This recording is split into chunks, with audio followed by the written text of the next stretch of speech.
former Pittsburgh Penguin. I wouldn't say friend of the show because he never joined the show, but somebody that this show backed on multiple occasions. Jesse Puljujarvi signs for the remainder of this season at a prorated $775,000 contract. He was placed on waivers because he needs to be. That's how you re-enter the NHL league. So it's not like they are signing him to waive him and send him down to the AHL. They are signing him. They have to waive him. I imagine he will clear and then might get an opportunity here, especially as you mentioned before we got on here with Matthew Tkachuk's injury and him being out for, at the very least, the rest of the regular season, that we're going to see Jesse Puljujarvi get some opportunities down with the Florida Panthers.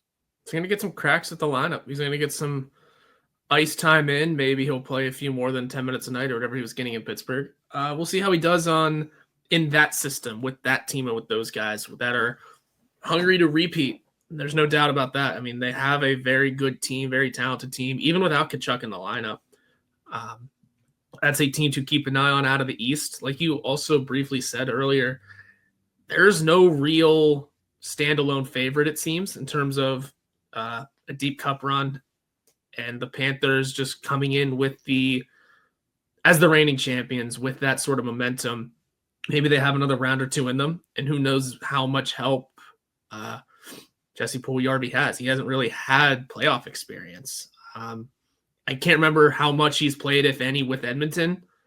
If it was, it wasn't much. They only made the final last season without him. So who knows what kind of player Jesse Puljujarvi is in the postseason. And we'll probably get to see a bit of that. So that'll be a good thing for him. And I think the Panthers got a heck of a player, whether it's, wherever he lands in the lineup, could be entertaining, could be fun. And the Panthers are just a good team, man. Doesn't matter who's in that lineup. There's going to be fun, good things happening.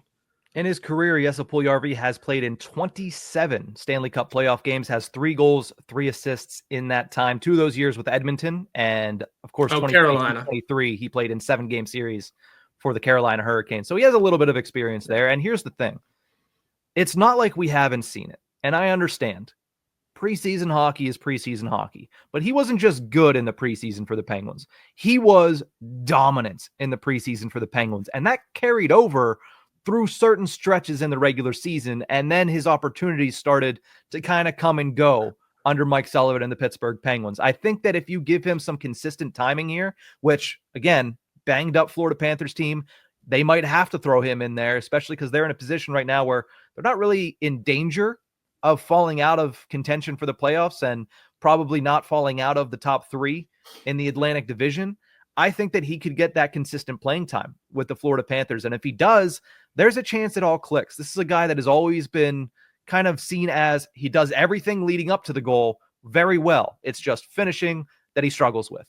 If he can kind of find that with a team that has been able to get that out of absolutely everybody since going down there the last couple of years, he could be a nice addition for them. And that could be a great spot for him to, again, revive his career, because that's what we thought we were going to see in Pittsburgh. It just didn't work out. Maybe it happens with a better team in the Florida Panthers. Now, the Panthers have several Penguins ties. As we all know, the first Evan to ever be placed on the Stanley Cup is Evan Rodriguez. He is still down there. Dmitry Kulikov, who gets a second shout out, second reference in this episode, he is still down there.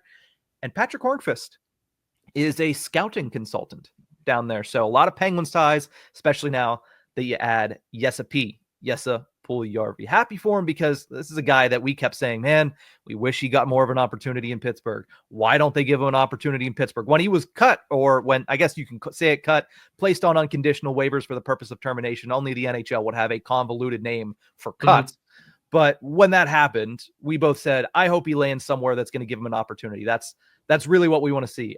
And not only could he get an opportunity to play, but he could get an opportunity to go win a Stanley Cup with the Florida Panthers this year. So shout out to Jesse Puljujarvi. I'll cede the floor to you here. Anything else you want to mention before we jump off and this entire episode gets turned upside down because of more Penguins news? Oh, man. I don't think there's too much. I mean, looking at the Florida Panthers rosters, I just want to add on to the Puljujarvi discussion. Their bottom 2 wingers, or their fourth-line wingers, are AJ Greer and Jonah Godovich. I think Puljujarvi can make it into the lineup over at least one of those two, don't you think? I think Gadjevich is liked down there, but I'm not sure. I'm not sure if they like him enough to play him over Puljujarvi, probably, but AJ Greer, yes. AJ Gers played 62 games, 5 goals, 15 points. Essentially what you would get from Jesse Puljujarvi. Yeah, Gadjevich, 27 games, 3 goals, no assists. So he's going to at least get the chance to play over one of those two, get that opportunity. And that'll be good for him. That'll be good for the Panthers.